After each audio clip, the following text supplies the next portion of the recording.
Halo guys, assalamualaikum warahmatullahi wabarakatuh. Kembali lagi di channel Om Gaijin. Kali ini aku ada masih di Tulungagung, di Kulon Tambak Rejo, Tulungagung guys. Kali ini kita mau panen yang lain daripada yang lain guys. Kalau biasanya di channel kita itu panennya lele, kali ini kita panennya ikan gabus guys.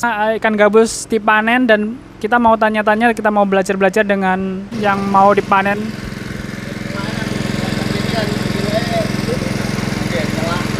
Ini lokasinya ada di antara kolam-kolam gurame. Tadi baru saya tanya kepada si ownernya, ini baru pertama kali panen.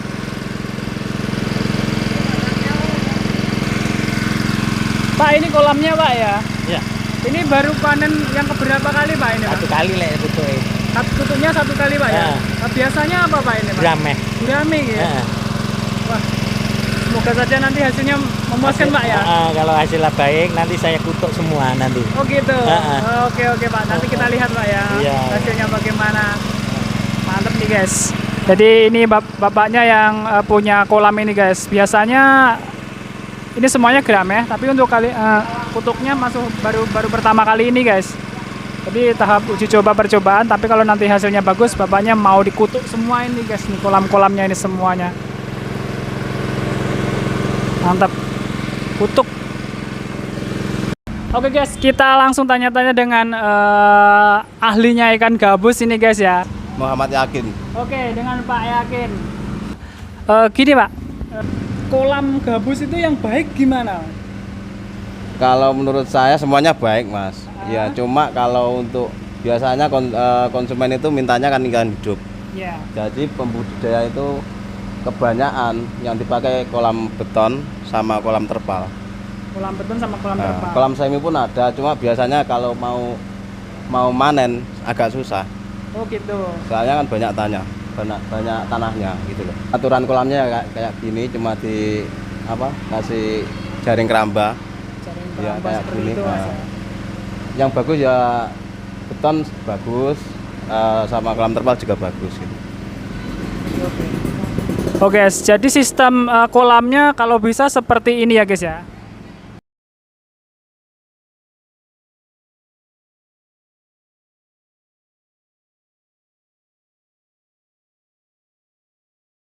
Oke, jadi sistem kolamnya seperti ini, kolam kotak beton seperti ini juga tidak apa-apa. Dipasangi jaring seperti kolam-kolam gurame pada umumnya ya. Nah seperti ini udah termasuk bagus untuk si ikan gabusnya. Oke, kita mau tanya lagi. Oke mas, kita mau tanya lagi nih mas. Iya, mas. Untuk kepadatan ideal dari ikan gabus mas? Kalau untuk kepadatan idealnya sama ikan gurami sama mas.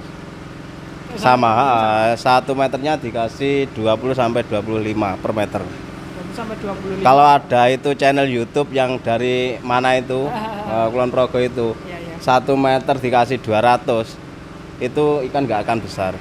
Oh, gitu. Keduanya itu ikan gabus kan ikan bersisik, sama ikan gurami.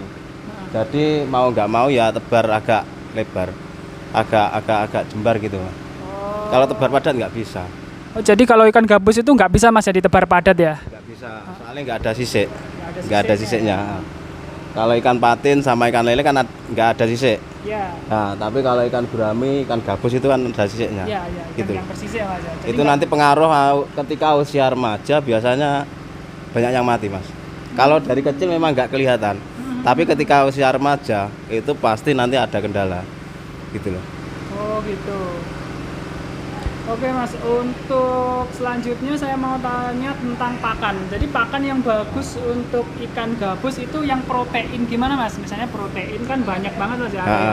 Kalau untuk gurame itu kan ya nggak protein tinggi-tinggi banget ya mas. Tapi kalau biasanya kalau untuk lele kan ada protein 32, 33 gitu. Itu yang paling bagus protein yang mana mas? Kalau untuk si ikan gabus? Kalau ikan gabus itu yang protein yang tinggi sama ikan lele. Kayak iProfit itu 781 itu kan ada. Ikan lele rata-rata kayak gitu. Pokok yang protein tinggi insya Allah bagus kalau untuk ikan gabus. Oke, jadi kalau untuk ikan gabus itu ya usahakan untuk proteinnya protein yang tinggi ya supaya mempercepat pertumbuhan ikan juga. Biasanya Mas, kalau untuk panennya kalau ikan gabus itu berapa bulan dari tebar awal? Kalau di Tulungagung sini Mas ya, ada yang 5 bulan panen, ada yang 6 bulan panen, 7 bulan panen, bahkan 1 tahun panen pun ada. Tapi yang minta dia petaninya memang dibikin besar, size besar gitu loh. Ukuran 1 kilo isi 1-2 gitu. Kalau untuk cuma minta ukuran sekilo isi 2 sampai 5, insya Allah 5 sampai 6 bulan udah panen gitu loh. Oh gitu. Kalau biasanya Mas, rata-rata rendemen kalau pakai 781 atau sentral-sentral lainnya untuk gabus itu biasanya rendemennya keluar berapa sih Mas untuk satu saknya? Kalau lihat pakannya Mas ya. Iya. Nah, peletnya. Kalau yang saya ketahui itu 23 itu udah bagus kalau ikan gabus. Cuma biasanya menang di harga.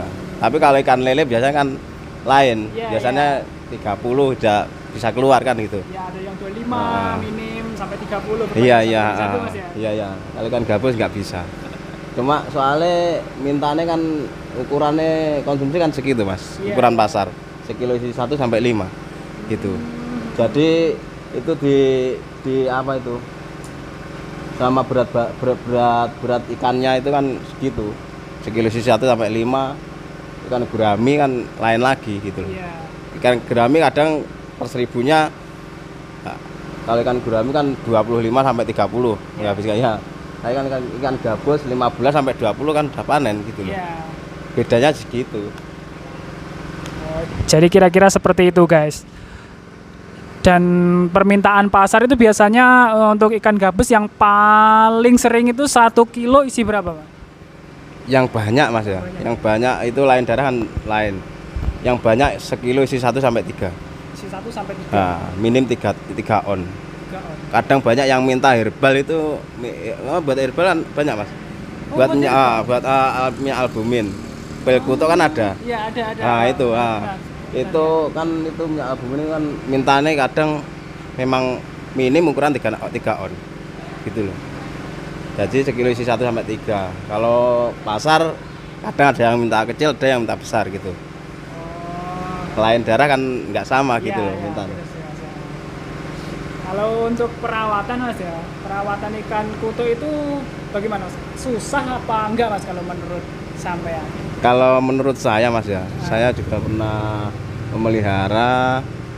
Kalau untuk perbandingan sama ikan gurami sama ikan gabus. Iya. Kalau saya kok lebih mudah ikan gabus gitu loh. Satu dari segi masa 5-6 bulan bisa panen. Iya. Nah, kedua nih cuma kalau perawatan itu ya agak sensitif sedikit. Sehari makan 3 atau 4 kali gitu. Itu kok kenapa harus sehari kasih makan 3 sampai 4 kali Mas? Itu tujuannya untuk apa sih? Untuk mengurangi sifat kanibalnya itu Mas. Oh. Kalau ikan lapar itu kan kalau ada ikan mati kan dia makan. Kalau ada yang ukuran kecil biasanya dia makan. Tapi kalau waktu perut kenyang kan nggak mungkin mau makan temennya kan nggak bisa gitu. Udah nggak mau gitu. Oh, iya, Mas. Jadi sebisa mungkin kondisikan agar ikan itu nggak kelaparan gitu loh. Jadi kalau Ya mau setelaten mungkin lah kita memelihara ikan gitu. sesering-sering kita kasih makan Mas, Iya, ya. iya. Sering pokoknya. Kalau gabus itu harus sering dikasih makan guys, karena kita lihat dari kepalanya aja dia itu segitu ya, kanibal banget kelihatannya Mas ya. Iya ya, soalnya ya kayak gitu sifatnya kayak gitu. Cuma ya itu untuk mengantisipasi kanibalnya dikasih makan sehari 3 atau 4 kali. Cuma sedikit-sedikit. Sedikit-sedikit. Nggak usah banyak gitu. Lain sama ikan gurami gitu. Oke Mas, untuk kebutuhan pakan per 1000 ikan gabus itu biasanya butuh pakan untuk menjadikan 1 kilo isi 1 sampai isi 3. Isi 3 antara 3 sampai 1 itu butuh pakan berapa sak sih Mas? Kalau untuk per 1000-nya untuk ukuran 1 sampai 3 itu menghabiskan pelet kurang lebih 20 sak Mas. 20 Per 1000-nya iya. 1000 ya. 20 sak. Bisa keluar bagus kalau untuk 1000 ekor ikan itu dengan 20 sak paling bagus itu biasanya keluar berapa, Mas? Itu tinggal anu Mas, tinggal membagi saja. Kalau ikan 1000 dikali bagi 3 mungkin ada keluar 3 kuintal, 3,5. Tinggal ukurannya. Kalau dipakai isi 1-2 itu 5 kuintal juga bisa. Kalau ikannya utuh gitu loh. Iya. Kita cuma lihat dari size ikannya saja. Oh, Gitu. Tapi kalau untuk ukuran masa waktu ikan gabus berapa tahun, 1 tahun kok nggak besar-besar, itu bukan untuk ukuran Mas. Soalnya ikan kalau lama pun 1 tahun pun, umur 1 tahun kalau nggak dikasih makan juga nggak akan besar gitu loh. Kecil Mas. Tetap kecil. Oke Mas, kalau untuk perawatan air Mas ya, perawatan air ikan gabus itu seharusnya gimana sih pergantian airnya? Kalau di Tulungagung yang kebanyakan sirkulasi Mas, sirkulasi sistem grojok sama ada yang buang, sistem grojok sama buang. Tapi nanti kalau ketika usaha remaja atau gimana, kalau mau mengganti air diganti full nggak apa-apa, disat kolamnya full nggak apa-apa, terus ganti air baru nggak apa-apa. Kalau memang ada kendala ketika usia remaja gitu loh. Cuma kalau nggak ada kendala cukup dikasih air perharinya, ngasih air 1 jam atau 2 jam, tapi ada air yang keluar juga gitu. Oh gitu. Berarti sistem buang kocor atas lalu buang bawah gitu Mas ya. Betul. Sistem gitu juga baik Mas. Soalnya kotorannya kan nanti hilang gitu.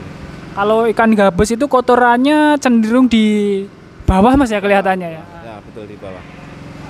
Terus kalau untuk penyakit-penyakit ikan gabus itu apa aja sih Mas? Ada Mas. Ada sejumlah itu apa kutu air. Kutu air itu ada yang kutu air itu agak susah juga. Biasanya kalau air kejernihan itu bisa juga kena kutu air. Itu ikan nggak mau makan. Akhirnya gatel masuk ke pori-pori atau di insang sini, ikan akhirnya mati. Gitu. Biasanya kutu air. Kadang kalau jamur juga ada. Biasanya kalau pas musim hujan banyak yang jamur. Nah, penyakit jamur ada. Itu cara mengatasinya Mas? Biasanya pakai obat apa atau Kalau bagaimana? teman-teman di sini tuh banyak yang pakai Mas. Ada yang Inroflok gitu. Ada yang Inroflok. Atau yang lain juga banyak yang lain juga ada lah kemungkinan. Ini temen dari Lamongan. Oh ini guys, ini datang lagi satu pick up, ini nanti mau manen si ikan gabusnya. Oh guys, jadi ini dia bentuk dari si ikan gabusnya. Bentuk. Ini ikan gabus 1 kilo isi 1-3. Nah, ikan gabus itu ini sering disebut juga dengan snakehead ya guys ya. Snakehead fish.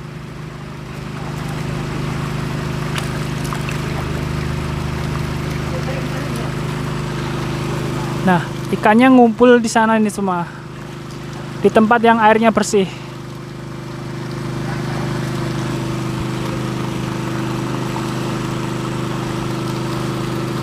Mantap.